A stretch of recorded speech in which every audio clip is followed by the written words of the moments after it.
In May of 2006, Square Enix pulled back the curtain on a mysterious new Final Fantasy project. So at Sony's E3 that year at the press conference, Tetsuya Nomura unveiled Final Fantasy Versus 13. Take a look at Final Fantasy XIII on PlayStation 3, which will become available in multiple versions, including Final Fantasy XIII and Final Fantasy Versus 13. It was meant as a darker counterpart to the shiny kind of sci-fi world of Final Fantasy XIII. And I remember the reveal trailer, it being so cool, and it had such an ominous tone. This gothic, modern gothic vibe to it. It even opened with this Shakespearean quote from Hamlet, "There is nothing either good or bad, but thinking makes it so." So this line, which was kind of looming over shots of this brooding prince on a throne that we didn't know yet, immediately signaled that Versus 13 would differ from any Final Fantasy before it. Nomura was aiming for, like I said, a Shakespearean vibe, heavy with themes of good, evil, and fate. The trailer introduced us to Prince Noctis, Lucis Callum, this dark-haired, red-eyed royal who could summon special swords and cut down invading soldiers with kind of this supernatural ferocity. In contrast to Final Fantasy XIII's female heroine, an ethereal sci-fi aesthetic, Versus 13 kind of flaunted this modern nighttime metropolis under siege, more gothic and tragic in atmosphere. And fans like myself were instantly intrigued. Who was this somber prince? Who was the blonde girl shown briefly meeting him? What Versus fate did the title hint at?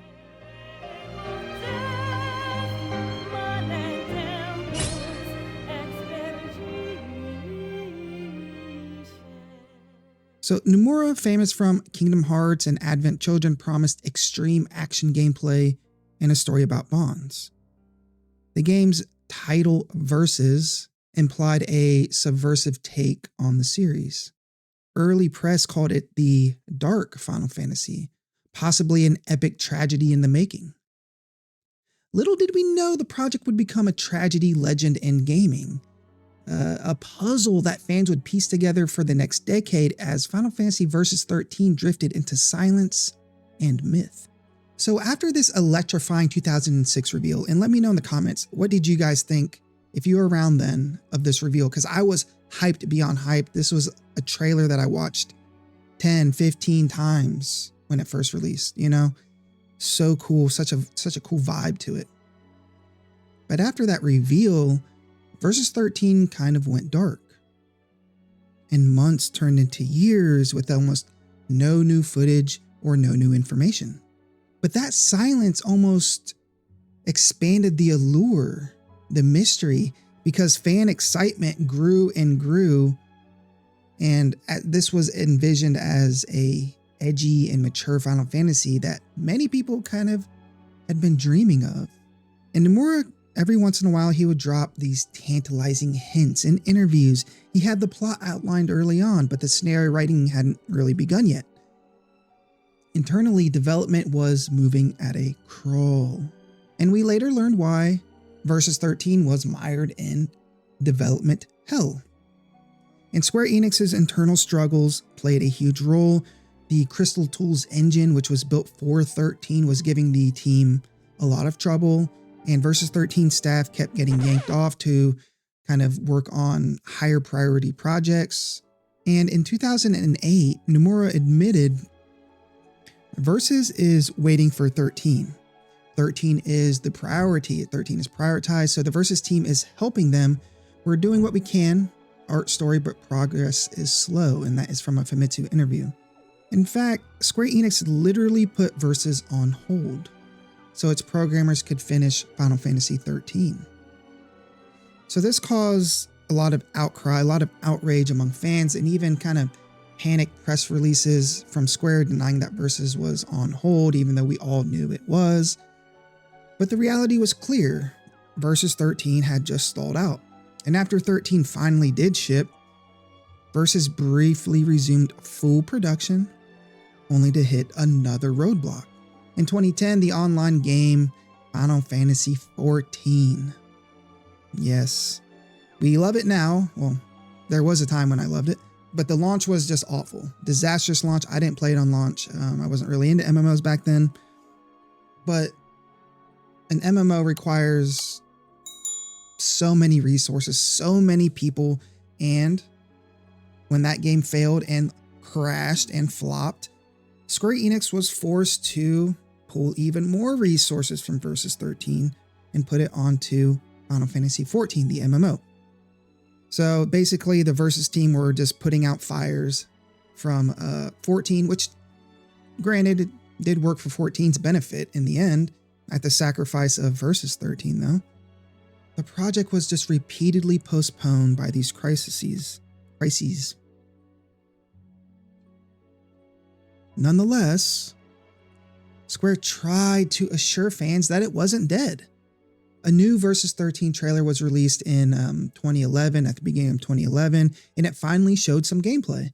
Noctis was exploring a city and teleporting with his swords, and people saw a tonal shift because this footage had Noctis's buddies, who would turn out to be Ignis and Gladiolus, and glimpses of green landscapes, kind of lightening this bleak mood that the original Versus reveal trailer put out into the world. So still after 2011, Versus went quiet yet again, and by 2012, 6 years after the announcement, no release was in sight. And by this time, I kind of had given up. Rumors swirled that Square Enix might have just quietly canceled the game. And in July of 2012, one report claimed that Versus 13 had just been terminated and its assets were kind of folded into a separate project. And the fan base went into panic. Me, I was kind of reserved. I was just bummed, basically. Square CEO Yoichi Wada swiftly shot down the kind of cancellation rumors on Twitter, and he assured everyone that he just left a regular Versus 13 meeting, and the game was still in the works, basically. He even wrote that someone was spreading a false rumor and teasing that a recent city demo that they showed internally would knock you off your feet. So this public denial calmed fans, and Versus 13 lived on. At least for a moment. Because yes, behind the scenes in 2012, Square had finally decided on a dramatic solution. Versus 13 would be reborn on a grander stage.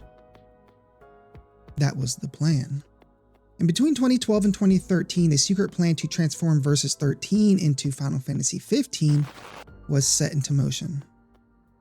Nomura later revealed that as early as 2007 and 2008, Square executives kind of had floated the idea of making Versus a mainline entry.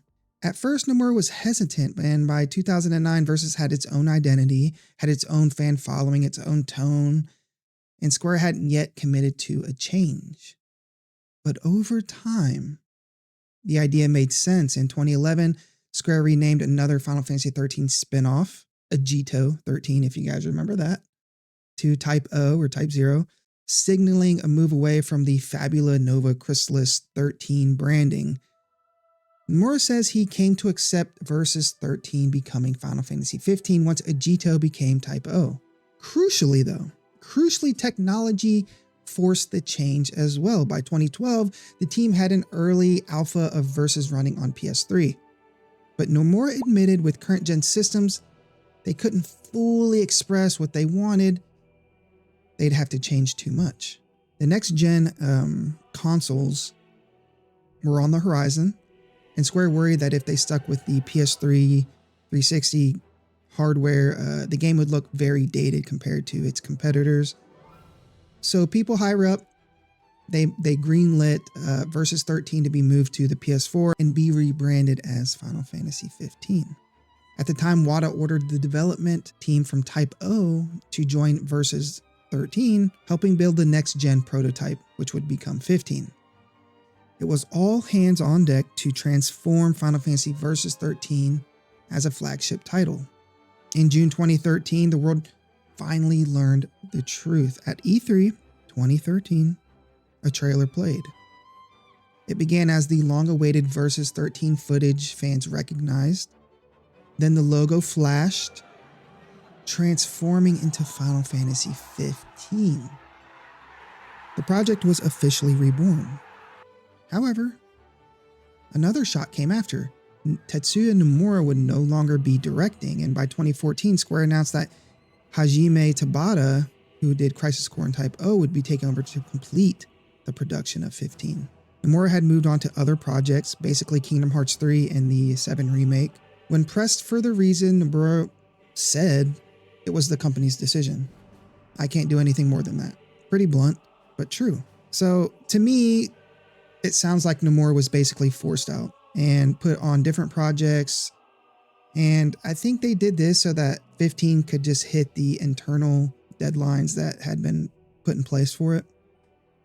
And after almost 8 years, this Versus, 13/Final Fantasy 15 was almost an embarrassment because it was delayed and delayed and delayed. And a new, fresh leader was expected to just get it out the door, get it to the world.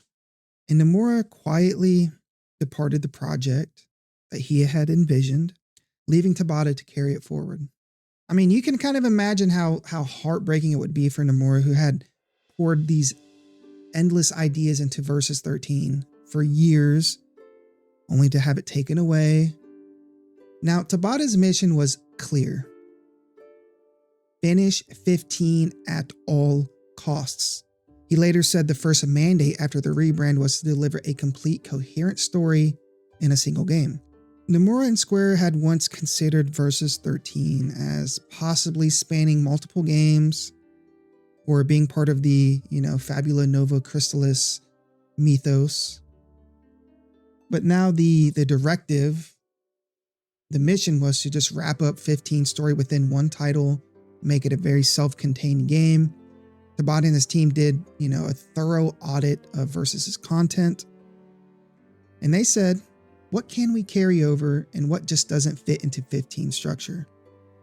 So they debated this and, by Tabata's account, a fair amount of Versus's story had been publicly, revealed over the years, and they tried to preserve as much as possible. But the tone, a lot of it was changed. And he even consulted the original writer, which was Nojima Kazushige, to identify the core themes to keep. And Nojima gave his blessing, saying that as long as the important elements of his Versus draft survived, it would fulfill his vision, even if some details changed. So this kind of gave the 15 development a North Star to kind of follow. However, in truth, Versus 13 was never a finished game to begin with. And it was more of a collection of ideas and half-finished assets. And Tabata even said, in the end, only about a quarter, and this was his estimate, a quarter of the game was even finished. And the story hadn't really ever taken shape as a full script. And one Square Enix designer even kind of complained that Versus's story kept changing every 3 months during those long, long years where we were all just kind of fiending for any kind of Versus 13 news. And in hindsight, Nomura's team had built up a mystique around Versus 13 through trailers and lore hints, but the playable game was still an embryo. So this meant that Tabata's team had the freedom and the burden to essentially rebuild the game from scratch in a lot of ways. And as they did that, a noticeable shift in tone and story began to emerge, diverging from the tragedy Nomura had once kind of hinted at. Now, what Final Fantasy XV ultimately became was very, very different from the Versus 13 fans had envisioned. In trailers and early lore, we all were promised this dark, tragic, Shakespearean narrative. The kind of story where, a beloved character might die and the world would be steeped in kind of sorrow and this dread. In a lot of ways, I feel like that tone, even though the setting is completely different, a lot of that tone feels like it's in Final Fantasy 16. That is just my personal take. I feel like it was in that mold, right? And by contrast, what 15 ended up being, especially in the first half, and it played out as this kind of rousing journey of brotherhood. A king and his buddies on a road trip with plenty of lighthearted banter and hopefulness, and the angst and gothic drama gave way to camaraderie and optimism, which I don't hate, but man, that first Versus 13 trailer, I wanted that game. But beggars can't be choosers. Now, key characters were changed or removed. Most famously was Stella Knox Floret, who was the heroine of Versus 13, was just completely cut from the game. Stella was shown in the Versus trailers, and in Versus 13 lore, Noctis and Stella both could see the light of expiring souls, a power that was bestowed by the goddess of death, Etro. And Stella was a seemingly important character. Perhaps it was like a fated friend trope or foe to Noctis. But in one trailer scene, Stella and Noctis even draw weapons against each other. And this Romeo and Juliet style dramatic dynamic had fans, including myself, pretty intrigued. You know, a love doomed by war and supernatural fate sounds like something we can all kind of get behind. And when Tabata took over, he found Stella hard to integrate into 15. In 2015, he explained that we wanted to keep Stella in 15, but we found it increasingly difficult to make sense of her character and role within Final Fantasy 15. And they considered reworking her, but, you know, in the end, they just yanked her, removed her from the cast to create a new heroine named Luna, who has a different role in the story. And thus, Luna Freya was born, and that was Stella's replacement. Unlike Stella, Luna Freya was way more passive. She was this priestess-like figure, kind of think of like an oracle, who doesn't share that immediate personal connection with Noctis on screen. And in Versus 13, Stella was portrayed almost as his equal, kind of a foil who could potentially fight beside him or against him. And in 15, Luna just plays this more traditional role as a distant childhood friend and target of, you know, Noctis's protection. And she had a lot less screen time, at least what would be implied by Stella's presence. And the loss of Stella still kind of stings a lot of longtime followers of Versus 13. Even Tabata acknowledged that this was a very contentious cut, but one he felt was necessary to make the narrative more coherent and focused. The opening act of the story also changed very dramatically. In Versus 13's concept, the game would open in Noctis's home city of Insomnia during a treaty signing, only for Niflheim's forces to betray and invade the city without warning. And the player would have, you know, witnessed this chaotic battle and fight as Noctis and his friends fought their way out of the city. Scenes of this invasion were shown in early trailers with the Magic Tech mechs, soldiers, even the kind of the white-clad enemy, and possibly Stella confronting Noctis in battle kind of amidst all this chaos. On the flip side, in 15's final version, it just cuts away from this city attack entirely. We don't see it. The game begins after Noctis has already left Insomnia, and the fall of the city is told through the CGI movie Kingsglaive. The invasion still happens in the lore. It didn't get taken out of the story. It just wasn't shown that way in the game. And Tabata hinted there was a very important reason for removing this playable invasion chapter. The priority was to ensure the story flowed in one game, and apparently that meant starting the playable journey later. I still don't really like this decision because it means that we have to consume more media to get the full story of Final Fantasy 15. Now, to appease fans, Tabata promised that gameplay in the city of Insomnia would still appear somewhere in Final Fantasy 15, but not at the same timeline as the opening scene had originally been. Now, yes, Insomnia is explorable in the last chapters of 15, and these changes greatly alter the story's pacing and tone. Versus would have thrust players into tragedy from the first hour, but 15 begins with a lighter-hearted road trip before darkness kind of comes into the game. And that is important. It seems kind of like you could brush it off. It changes the tone and the outlook of the game completely. It's a complete 180, having witnessed the Insomnia massacre and takeover, as opposed to kind of starting off the game with this lighthearted attitude. Now, beyond these are very specific cuts, the entire mythology and focus of the story had shifted. Versus 13 was part of the Fabula Nova Crystallis mythos, the 13 series, meaning it included deities like Etro, the goddess of death, and concepts of an unseen realm of the dead. In Versus 13's backstory, the kingdom of Lucis, which was Noctis's homeland, literally worshipped the death goddess. Very cool, very dark, very gothic. And the royal family's power to summon weapons was said to come from Etro. And Lucis's culture was steeped in the Reaper motif.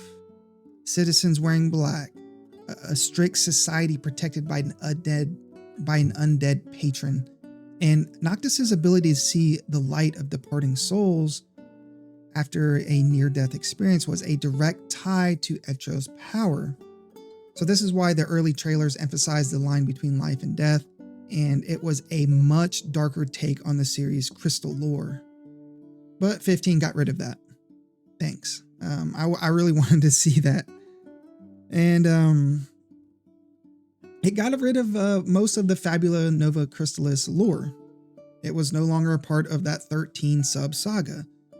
The goddess Etro is never mentioned in 15. Instead, the story revolves around the astral gods and the prophecy of the true king. Rather than seeing souls of the dead, Noctis's fate in 15 is without any explicit underworld goddess or the ability to see these ghostly lights or souls.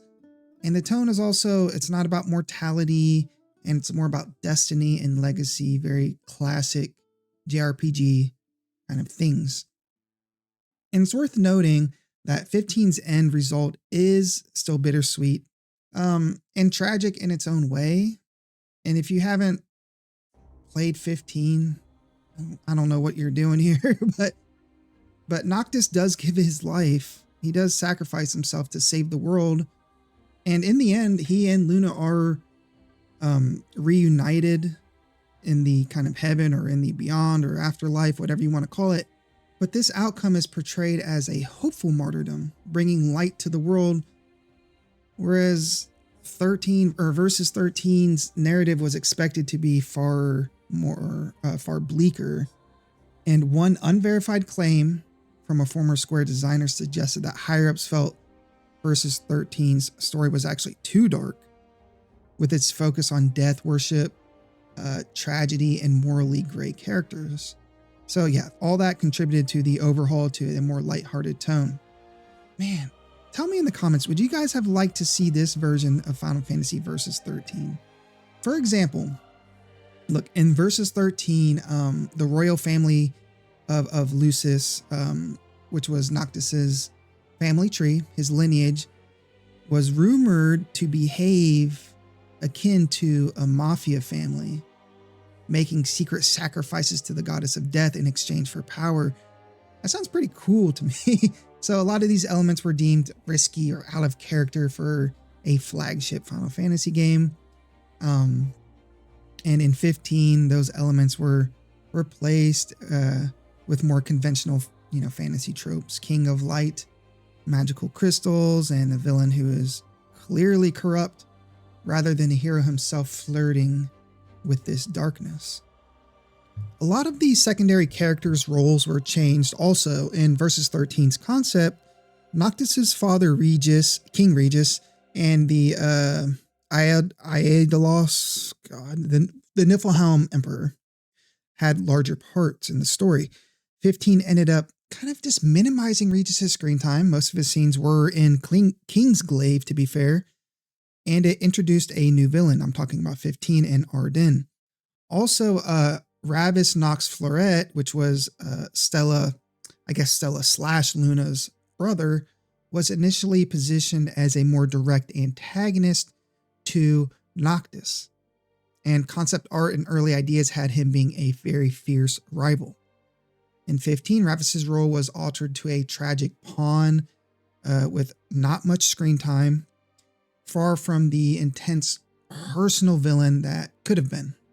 All these changes to point to a narrative that was completely streamlined, stripped, and rewritten to fit a single game structure, and perhaps to inject a more straightforward hero versus villain conflict rather than the morally ambiguous tale Nomura had been crafting. And God, still, I just wish I could see what Nomura's vision would have been fully fleshed out.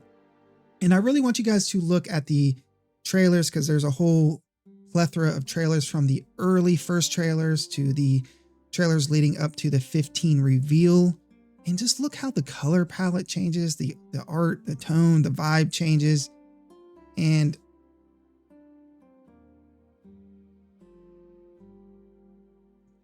no. Anyways, when 15 was finally released in 2016, players could still spot the vestiges of Versus 13 within it. And there weren't a lot, but there were some.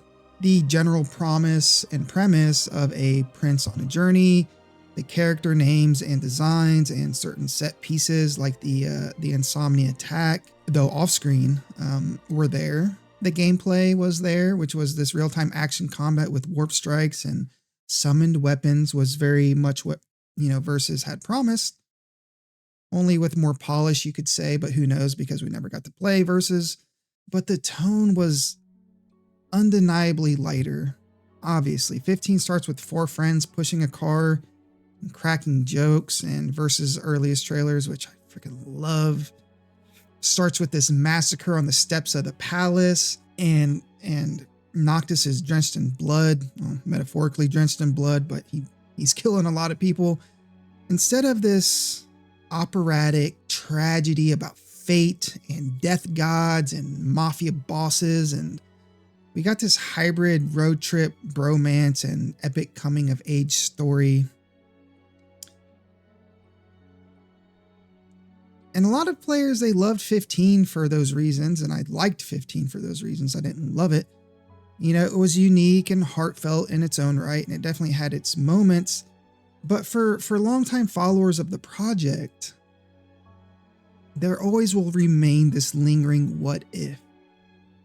An ache for the untold story of Final Fantasy Versus 13, this dark Hamlet mixed with Romeo and Juliet fantasy modern vibe. It's like if you found a lost Shakespearean play that had never been discovered before, that only had the first few pages.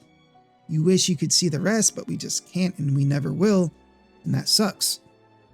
Now I want to talk about the legacy, what remains of Versus 13. And Nomura, again, the original director and mastermind of Versus 13, mostly stayed silent about the project's overhaul, and at least initially. Publicly, he moved on to other games, like I said, Kingdom Hearts 3, the 7 remake, but fans sensed that Nomura wasn't ready to let Versus 13 die quietly. Over the years, he dropped a few intriguing comments and even creative works that seemed to pay homage to his lost game. In a 2014 interview, when Famitsu asked about his departure, he would only say it was the company's decision, and he refrained from criticizing, the 15 changes directly. However, hints of his true feelings have surfaced indirectly. And the most striking example came in Kingdom Hearts 3. Nomura inserted within Kingdom Hearts 3 a fictional video game called Verum Rex, Latin for True King, featuring the character named Yazora, which means night sky, similar to Noctis, meaning night. And the Verum Rex segments and secret ending in Kingdom Hearts 3 are dripping with references to Versus 13, a modern city resembling Insomnia, a male protagonist who looks like a fusion between Riku and Noctis, and a dramatic tone which was way more like dramatic and somber than like a usual Kingdom Hearts Disney kind of vibe.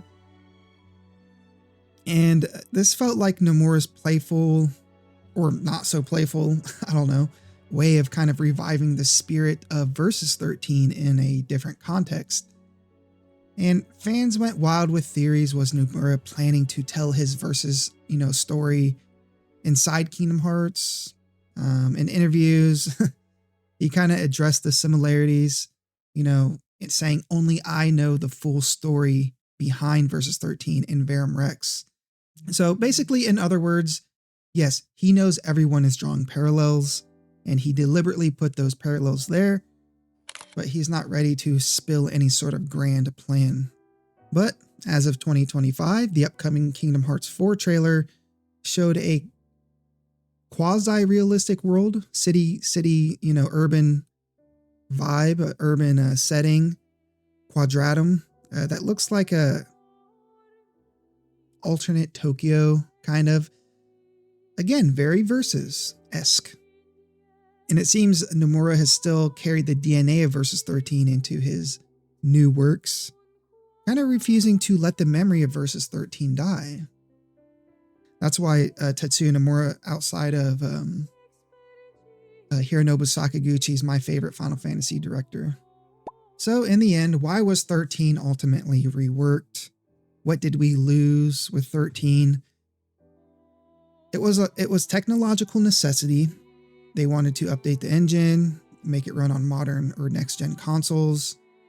It was a kind of corporate strategy and creative recalibration. And the stigma around Final Fantasy XIII's linear design may have contributed. I think it did. And by 2012, the Fabula Nova Chrysalis brand, it wasn't like cool anymore. It lost its luster. 13 was, to put it nicely, it had a mixed reception, and a lot of fans were just wary of anything labeling that was labeled with 13 in it. It's like the unlucky 13. So rebranding Versus 13 as Final Fantasy 15 was a chance to start fresh without all the baggage of 13. And it was to appeal to a broader base as a mainline Final Fantasy and not some, side project. And Square had a new president and new leadership that wanted to streamline their projects. And Versus 13 had an infamous slow burn, aka developmental burning hell. So they imposed a tighter scope and new engine and kind of fast-tracked this game to be released. So in the end, Final Fantasy Versus 13, I mean this, is one of gaming's greatest what-if mysteries. It's the Final Fantasy that never was, and we have fragments of the story: a prince who sees the light of dead souls, a rival / friend / love interest who shares his curse, a world of eternal night on the brink of an epic tragedy, dramatic trailers, with the music. Oh my God, that's still the greatest Final Fantasy song ever. We even have quotes from Nomura himself hinting that he alone knows how the story would have played out. And over the years, fans have dissected every Versus 13 trailer, and they'll all be playing in the background, so you guys feel free to dissect and comment. And, would Noctis and Stella have been star-crossed lovers forced to fight, forced into a deadly duel? Would all four of the comrades have sacrificed themselves in some grand Shakespearean finale? Look, we'll never know. Obviously, the closest we might come is through Nomura's future projects if he decides to leave us any kind of breadcrumbs. So yeah, keep an eye on Kingdom Hearts Verum Rex storyline, which seems to be evolving into Nomura's kind of second chance at a versus-like saga. And meanwhile, 15 stands on its own as a memorable entry, for better or worse. Memorable is the right word. It still honored some of Versus 13's thematic roots. It did. The price of sacrifice and the weight of destiny. The whole story and tale of Versus 13, it's almost like a meta Final Fantasy plot. A story thwarted by fate, only to be reborn in different forms. Yeah, I guess in that sense, 13 still lives on in some form, Even in Nomura himself, I think he does leave little breadcrumbs of Versus 13 in his works and hopefully in future works. I was excited by the 15 announcement, but ultimately 15 was a disappointment. I wish we could get that original Versus 13 vision. Man, that epic. What could have been.